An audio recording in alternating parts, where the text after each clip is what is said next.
Day 3. Put them in the chat. Put them in the chat. Put them in the chat. Y'all know the rules. Y'all know the rules. Put them in the chat.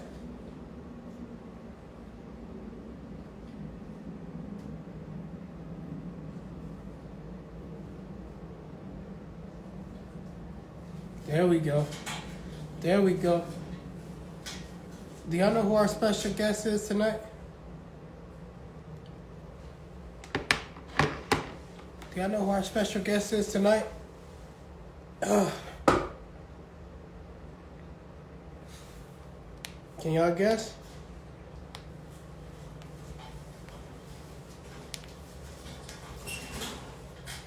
This is day 3. I'm well. How about yourself? Is she in here yet? May, you in here?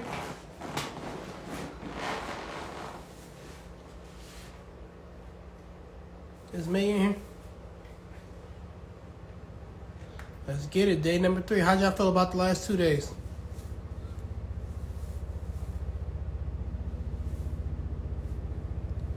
If you can't call about the free game from the last few days, I don't know what to say to you. How y'all feel about the last 2 days?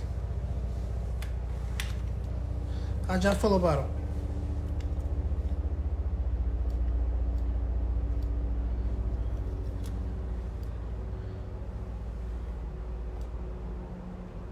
The lives are still up.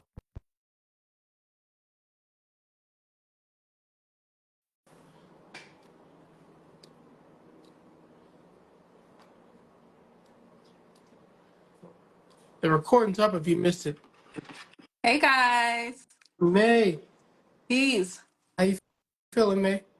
I feel good. How you feeling? I'm well. You need no introduction. The floor is yours. The floor is mine. Okay. Peace. How y'all feeling? Drop one in the chat if y'all ready for tonight. Y'all know what I love to talk about: the money on your credit report. I feel like that's it's such a big thing because a lot of people just want deletions. But nobody's really understanding like what's really going on. And the purpose of you fixing your credit report is so you can be in control of it because you might fix your credit report and all of a sudden you just got a new collection on your credit report again.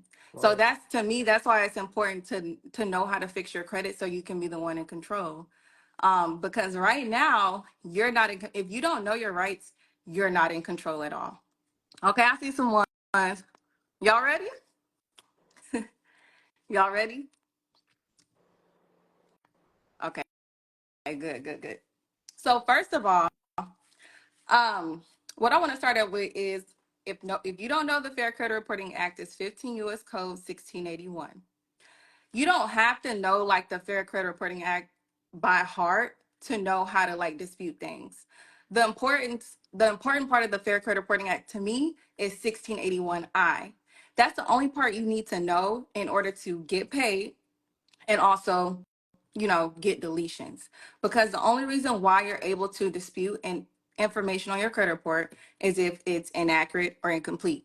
That's the most important thing. That's why I've been telling you guys, like, stay away from the FTC reports because you're literally messing up your bag. A lot of y'all want to get paid, but you send in the FTC report and you're going to mess up your bag. Okay. And the reason why I say that is because the agencies, whenever you sue them, and even in the Equifax fine, Experian is requiring Equifax to keep your disputes up to 3 years.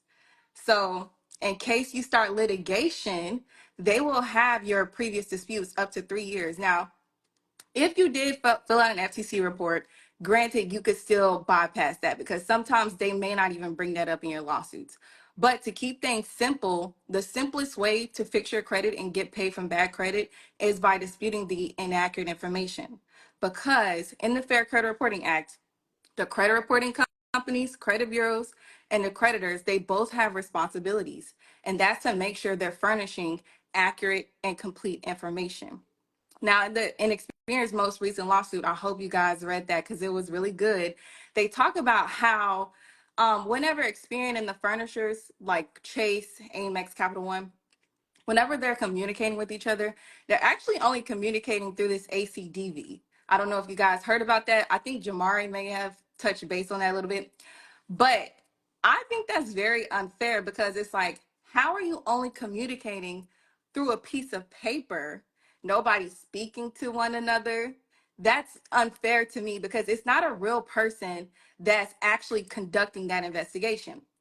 So, what people skip, I feel like in 1681I, it says if an account cannot be, or if an account is found to be inaccurate or incomplete, they have to delete the item, modify the item, or if it cannot be verified, right? Cannot be verified. Whenever you're going through your credit repair process, you can dispute the inaccurate and complete information. And then after you dispute, you can ask them, well, what was the method of verification that you used to verify the account? What policies and procedures, what procedure did you do to verify this account? They're only using an ACDV. That's the only form of communication. Well, based off of what the CFPB just said with experience specifically, that's the only form of communication they're using. Well, how are you using account level documentation to verify this account? Because they need account level documentation to even know if it's reporting accurate or not. So a lot of people get stuck on, well, I can't find something that's inaccurate. Well, even if you don't necessarily find something that's inaccurate, you can always like dispute the balance. I feel like the balance is always something good to dispute because if you look at like the records of when you paid or like the beginning of how the beginning balance and your payments, something is probably going to be off. So I always recommend, because I know a lot of people say like, I can't find anything to be inaccurate. Dispute the balance. The main point I'm trying to get is that even if you dispute the balance, how are they conducting that investigation? What account level documentation are they pulling to verify the account? They're not pulling any. They don't have proof to show that they conducted a thorough investigation because they're using an ACDV form. Make sure you go read the Experian lawsuit against the CFPB because they talk about that. That's very important. And it's so important because it's like, it's unfair to me that I'm going out of my way, and the CFPB talked about this. I have put in years to even learn the laws. I'm learning the laws. I'm sending in a dispute letter. The dispute is coming back as verified in less than 24 hours, sometimes with Experian. They're not conducting proper investigations. How could you have pulled account level documentation that quick? They're not. So when you're doing your dispute process, you're stacking you should do it strategically, because I feel like asking them, what was their method of verification is very important, because one, they have to provide that to you within 15 days. I've asked for it several times. I've never gotten a response, or the response that I should have gotten. But that's okay, because I'm just going to use that in my case as evidence. Everything that you go through your process is just evidence. You're not going to be able to send them an invoice to get a check. It's not going to work like that.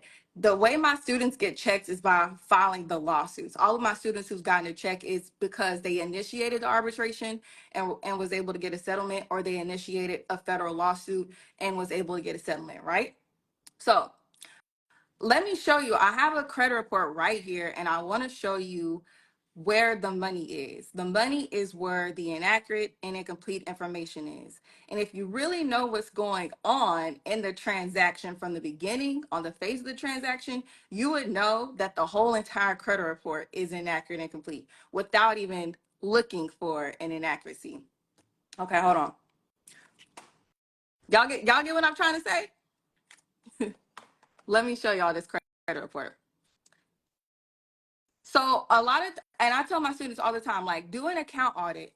When you do an account audit, you're basically asking them the same exact things that's on their credit report. What's the account name, the account number, the account balance, what date was the account open, what's the account status? Is it charged off? Is it repossessed? Is it still open?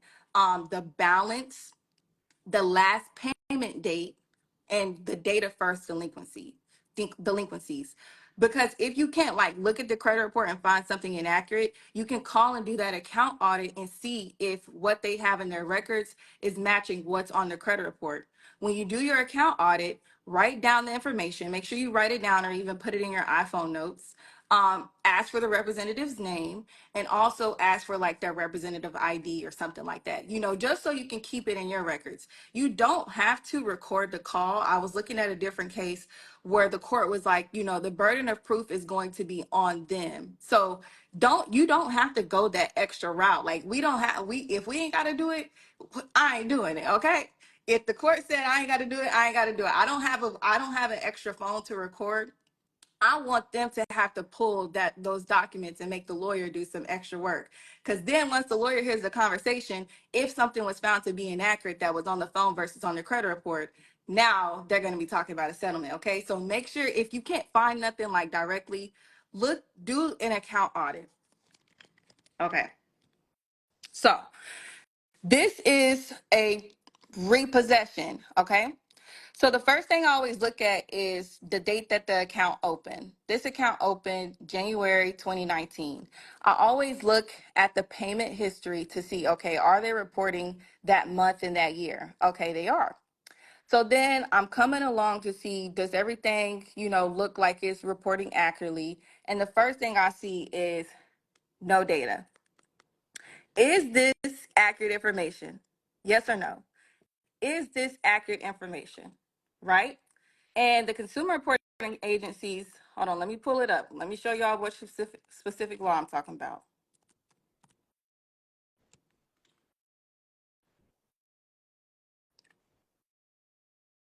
So this law is specifically for the consumer reporting agency.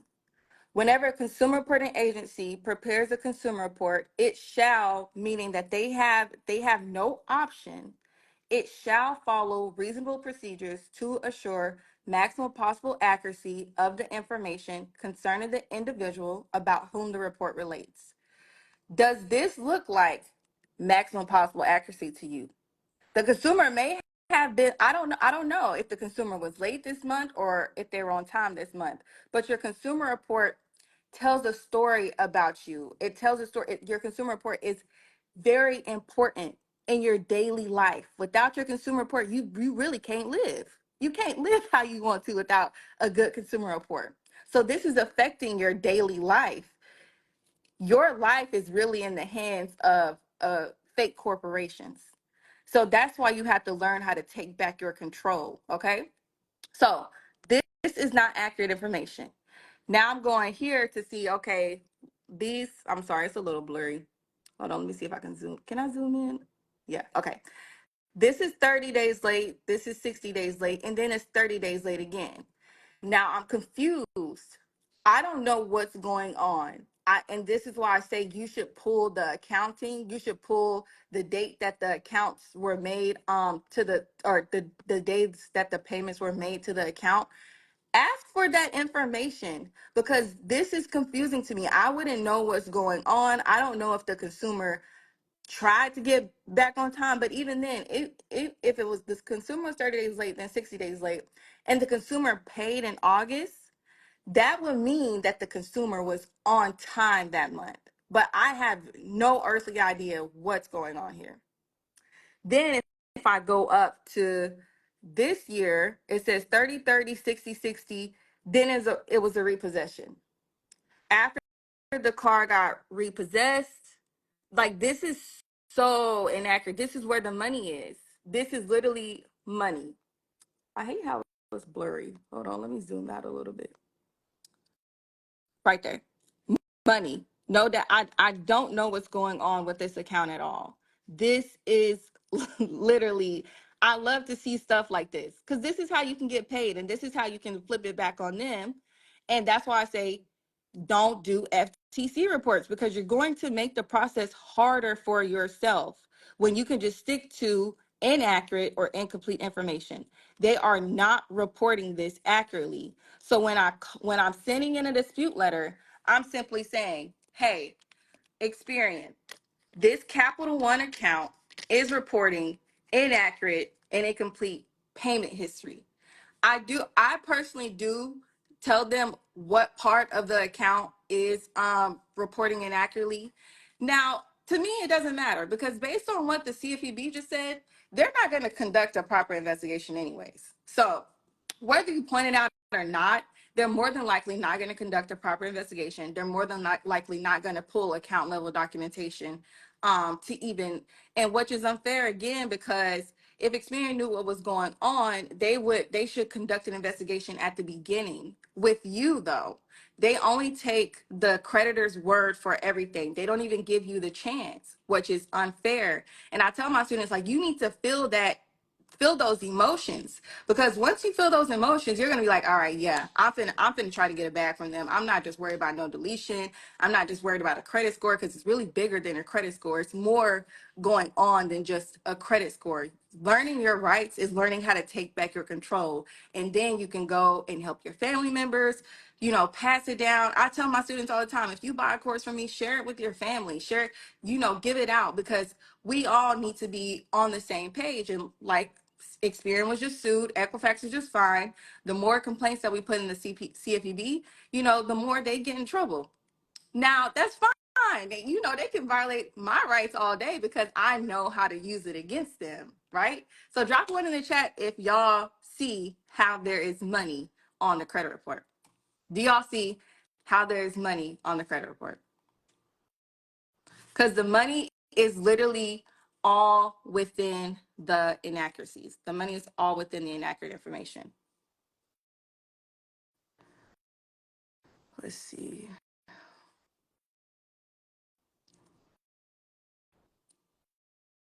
Okay, okay.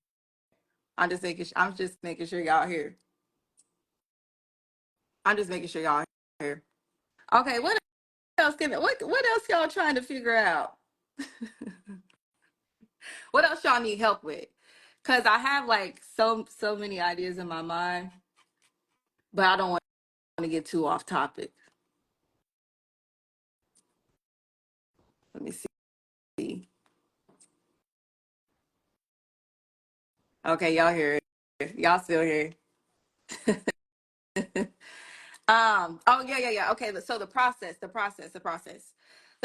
is very simple of getting the money, right? The only part that may be a little challenging is when you get to court, if you have to go to trial with whichever consumer reporting agency. But you just have to be prepared. Preparation is key. You have to study the federal rules of evidence, and you have to study the federal rules of civil procedure. But I feel like a smart when you're first starting out and going after the CRA, the first thing you're going to do is dispute the item on the credit report. Again, I showed you, find the inaccurate information. If you can't find inaccurate information directly on the credit report, call and do that account audit. Okay. After you do that, you're going to dispute. I dispute that through the CFEB because I'm not going to the post office, or you can do online certified mail if you don't feel like going to the post office. After you get if they say it's verified or updated, right? That's when you're going to ask them, well, what was the method of verification? And that specific law is in 1681I. What was the method of verification? Because the consumer can ask them what procedure was used to, determine why you came up with the account was verified. If you read that lawsuit, Experian versus the CFEB, or the CFEB suing Experian, they're going to tell you exactly what's going on. So you're basically catching them up in their own lies because they're not properly conducting investigations. And the CFEB was even saying in that lawsuit that Experian is relying on the furnishers dispute results, even though sometimes, a lot of times, that those results are faulty. They're just taking the furnisher's word for it, and the furnishers aren't even properly conducting investigations. So it's really it's very unfair what's going on. You're sending a dispute letter to Experian. Experian is then giving that information to the furnisher. The furnisher is not even doing their own investigation. They're just looking at this one ACDV paper, putting all the responsibility on Experian, right?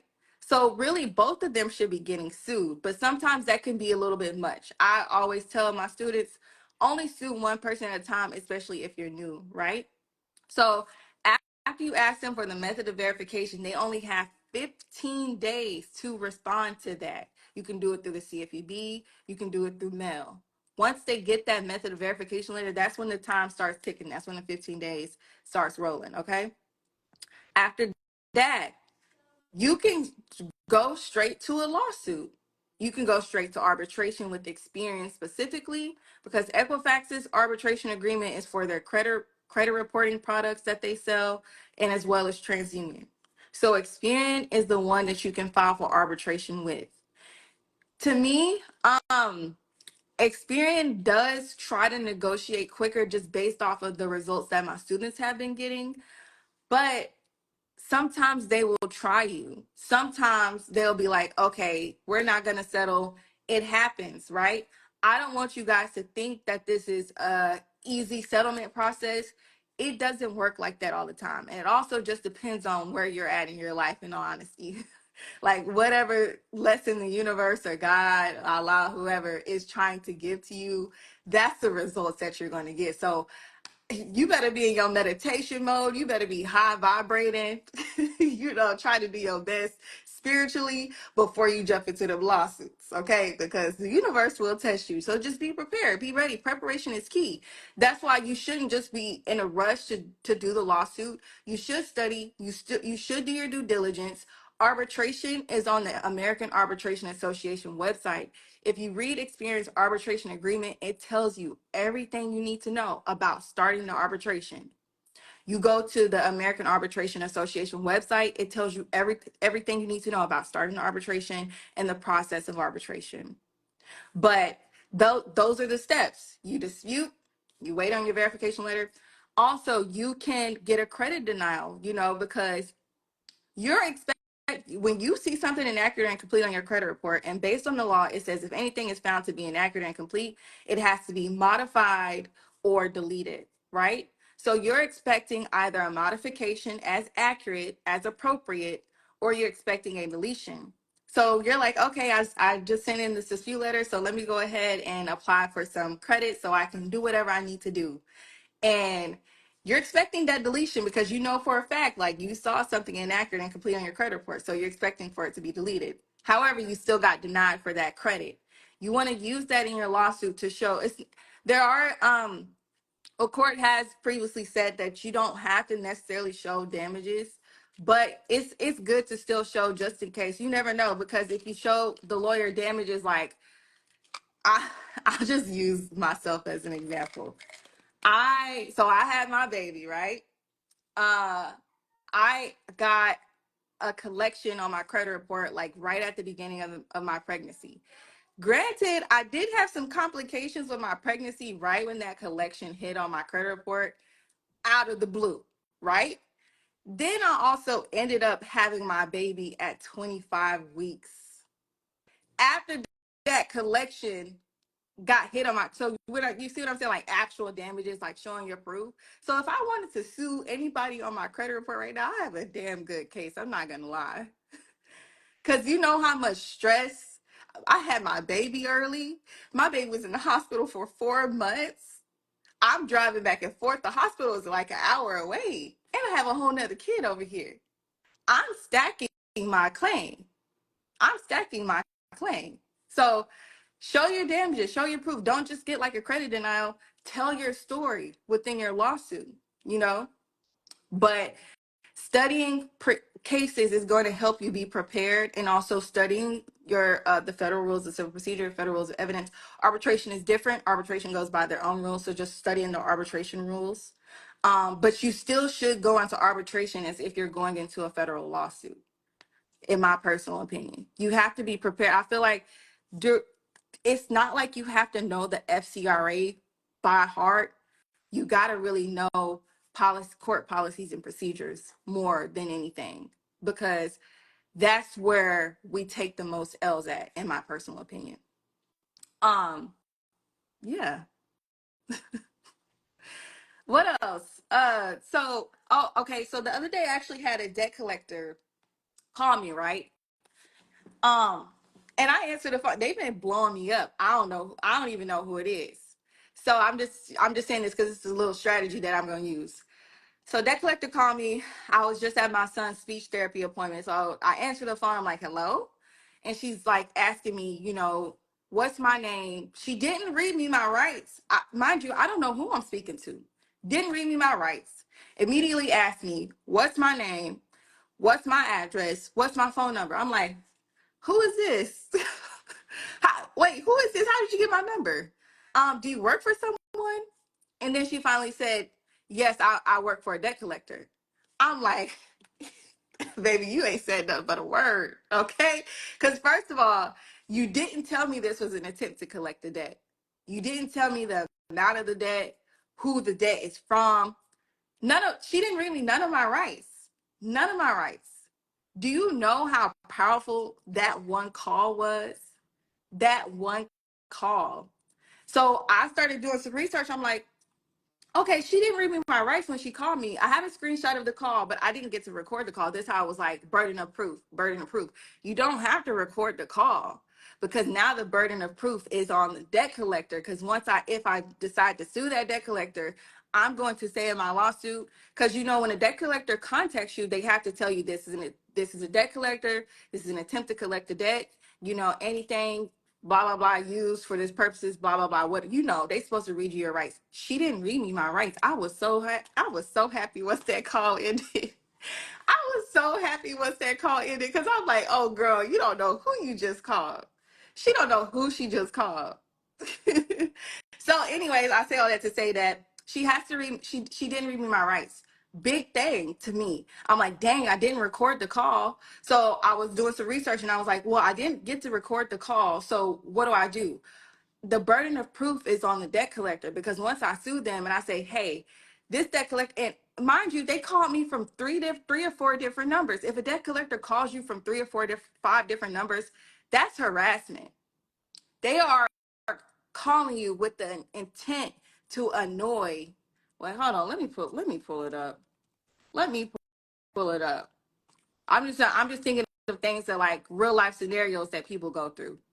If you look at the Fair Debt Collection Practices Act, 1692, 15 U.S. Code 1692, D, 1692D, it says causing a telephone to ring or engaging any person in telephone conversation repeatedly. That's exact. She called me from three or four different, and they're still calling me to this day. I'm just steadily screenshotting the numbers, screenshot. I'm not answering just yet. I'm just still screenshotting because that's the intent to annoy me when you're purposely calling me on different phone numbers.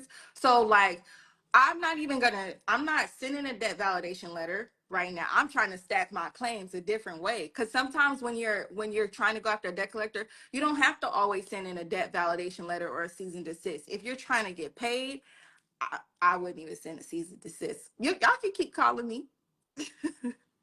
Y'all can keep calling me. But there's different methods of like approaching debt collectors. I know like the original method is like sending a debt validation, sending a cease and desist, marking up the marking up the violations. But another thing it was I told her like, this is an inconvenient time right now. I just got out of speech with my son. I'm at my son's appointment. This is an inconvenient time.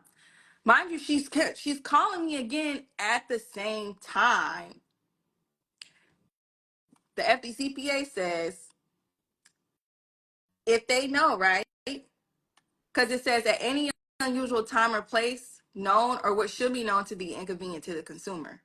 I told her the specific time that was inconvenient to me. So if she continues to call me at that specific time, she's intentionally violating the law. She should have notated the account. The consumer, at 2 p.m. every day, don't call this consumer. She didn't do that. They're still calling me at the same time to this day. So I have $3,000 or $4,000 worth of violations. Mind you, a debt collector is supposed to send you a notice of the debt within 5 days. I haven't received no notice of the debt. I wouldn't have even known I was talking to a debt collector until I asked, like, who is this? Again, she didn't say this was an attempt to collect the debt. She didn't read me my rights, which is a requirement under the FDCPA. Y'all got that? That's 15 U.S. Code 1692. Anytime you have a debt collector coming after you, the FDCPA collection company is your best friend. Anytime you are thinking about filing a lawsuit against somebody, start with a consumer reporting agency, my personal opinion, or a debt collector. Because when I tell you them creditors, you really need to be experienced with them creditors for real. Because the creditors are always going to bring up that balance that you owe them or that balance that you became delinquent on, right? Not saying you can't go after a creditor because there are a lot of things that creditors are doing, but you should be a little bit more experienced with creditors, in my personal opinion.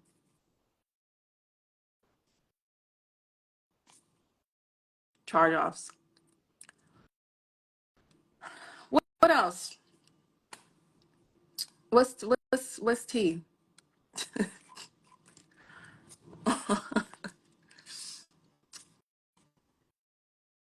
uh Wait, did Umar tell you? Did Umar talk to you guys about the securitization?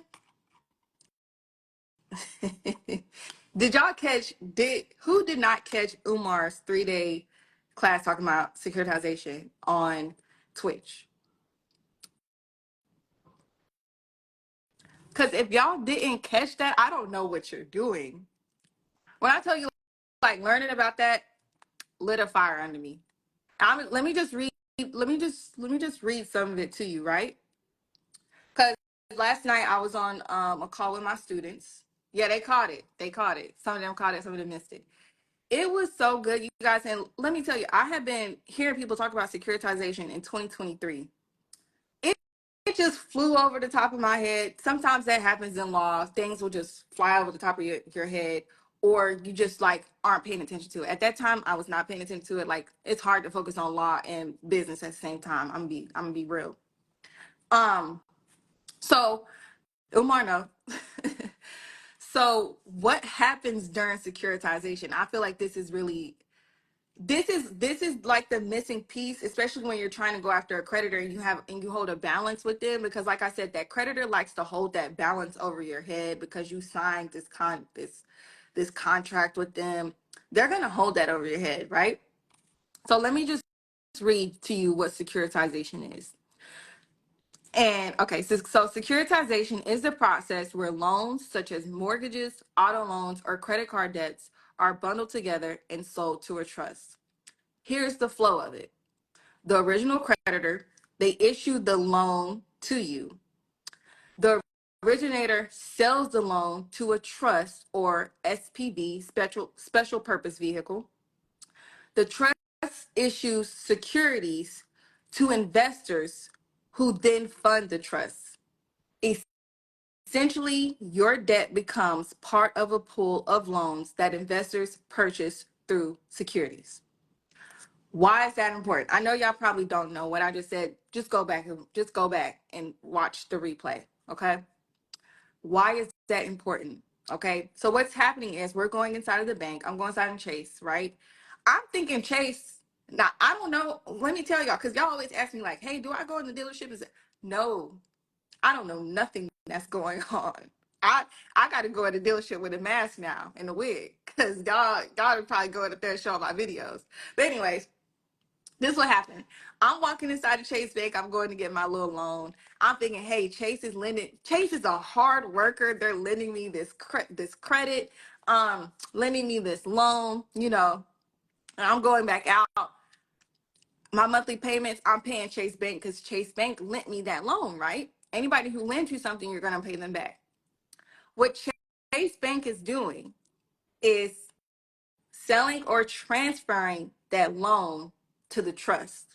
Okay.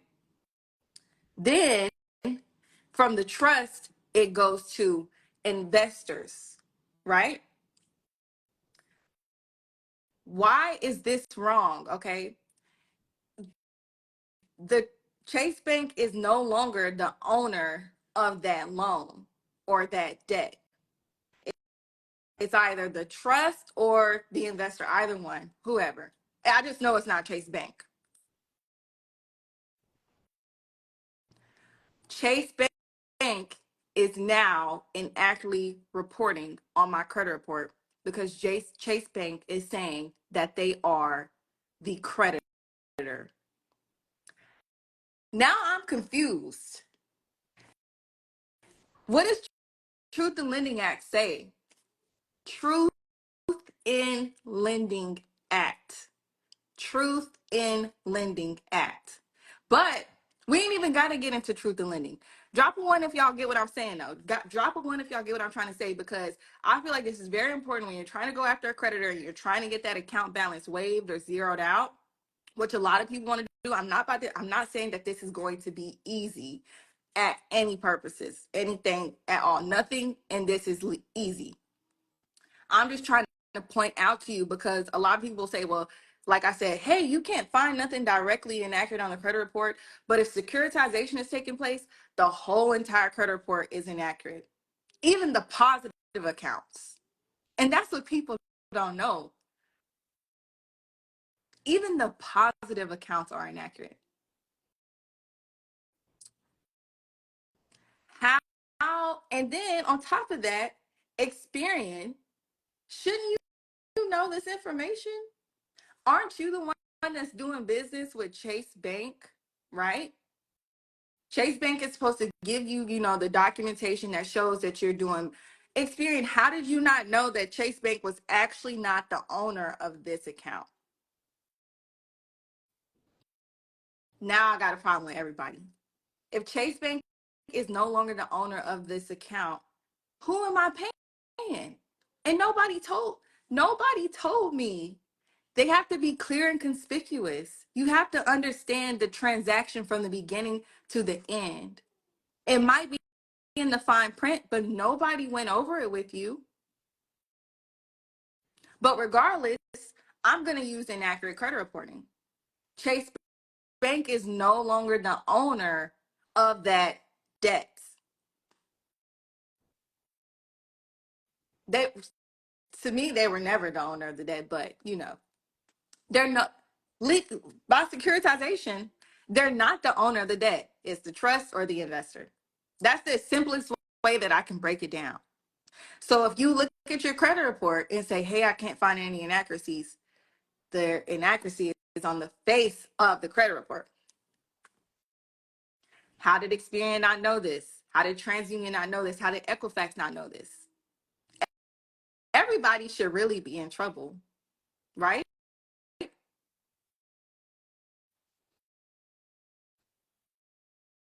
So now there's false and misleading representation. And also, technically, if Chase is not the owner of the debt, then technically, what is a debt collector under the FDCPA?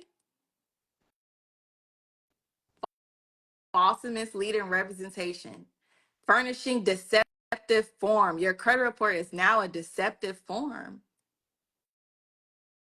Everything that you have with Chase Bank is now a deceptive form. Y'all picking up what I put down? I know it sounds real good. I'm not saying that you're going to just be able to fly through this, but you should be studying the words, the verbiage, pull the 10K forms. Hopefully Umar decides to do a video about that. You already did one, right? It might be on his Instagram.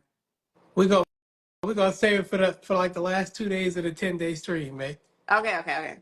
I hope I didn't tell him too much. No, keep going. You did perfect. um, so what is Chase Bank standing to collect on the debt now?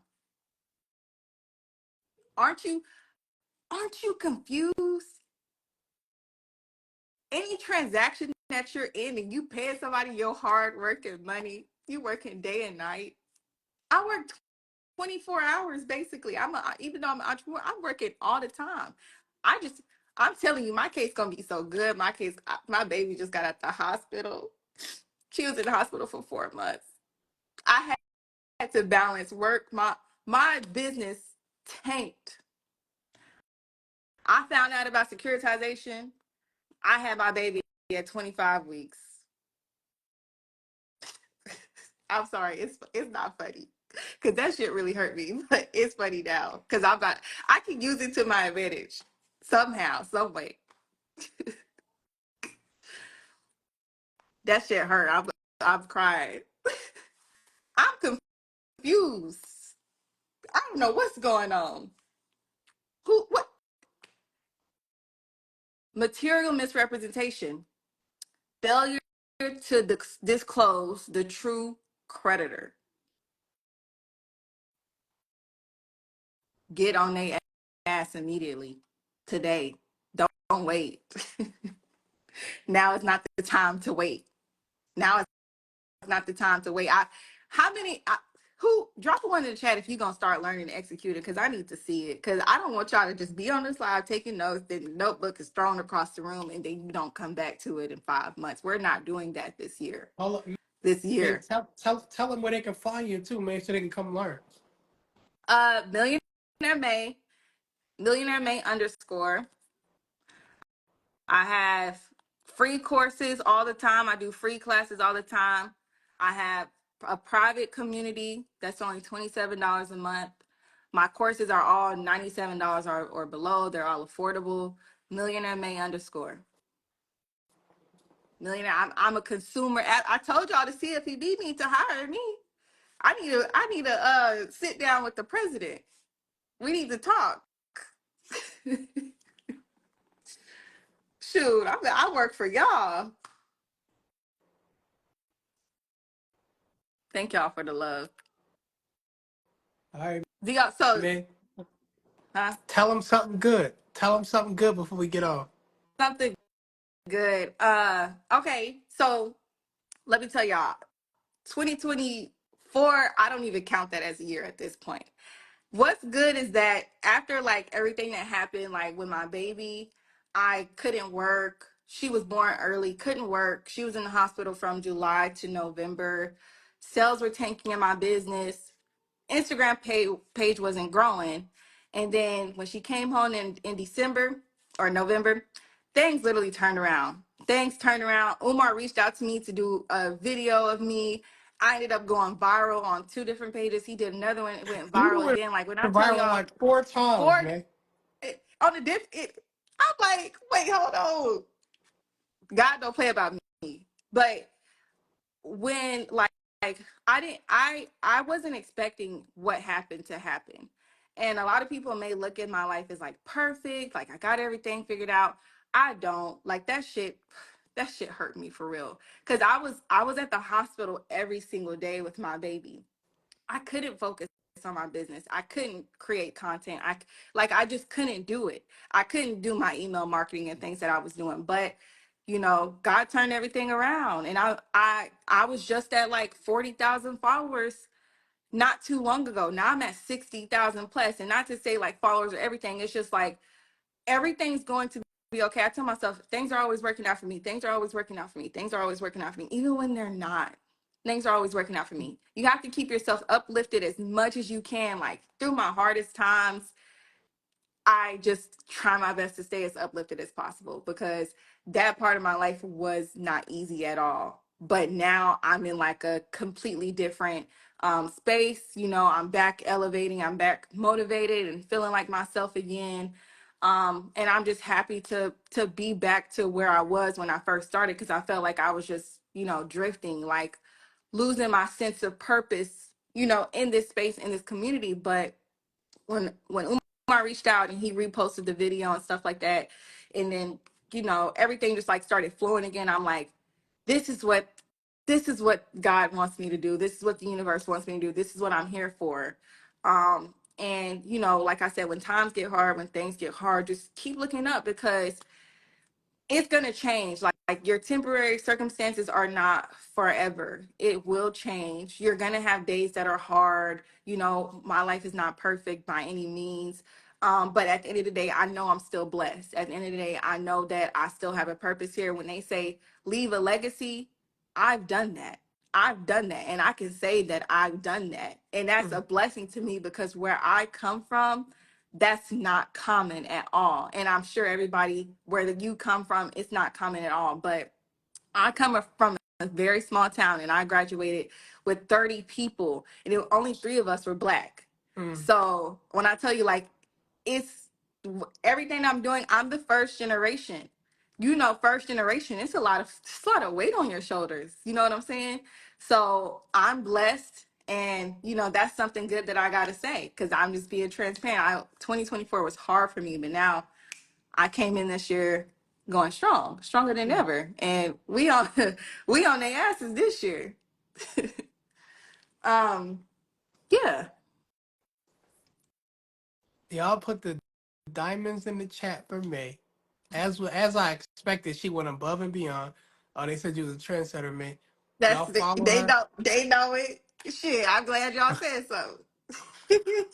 Y'all follow They her. know. I just pinned her name in the chat. Me and May got a lot more stuff coming. You already know Yes. May's already been at one of the in-person events. Actually, she hosted it, but we got some bigger stuff coming. Y'all So y'all tell stay Umar to posted. come to Orlando. Tell Umar to come to Orlando. Tell him. Find the event space, May. We'll put it together. Okay. We'll put it together. DM it to me. All right, I got you. All right. I Appreciate the you, gems, May. gems. I love you guys. Thank you all so much. Y'all are amazing. Bless you Thank guys. you, May. I'm glad to be here. Hit me, May. Send me that spot. Let's put it together. Okay, I got you. All right. Peace. Peace. All right, y'all. That's day 3. Y'all see May went insane. Come on, y'all. Y'all done had what May just did alone. You should be able to do something about your credit just based off of that. So on the first day I showed y'all where the company offered $1,000. I told y'all I was gonna get them to up it. What did I tell you I was gonna get them to up it to? Remember, I'm being all transparent because people on the internet like to lie and say I'll be doing what I say I do. So now I'm gonna show y'all, and the person who I did this for is gonna come on and tell y'all exactly what happened, step by step. And all this was done for $59.99 a month. I just want to throw that out there. But what did I tell you they were gonna go up to? Who was on here? Who remembers the exact number I said I was gonna get them to go up to, so I can focus on the other companies that we get involved. So the first offer was $1,000. I told him I was gonna get them to go up to 3,000, because total for all these cases combined, my goal is to get him about 10 to 12,000. So I'm gonna get that in between all consumer reporting agencies and the creditors, I should say, right?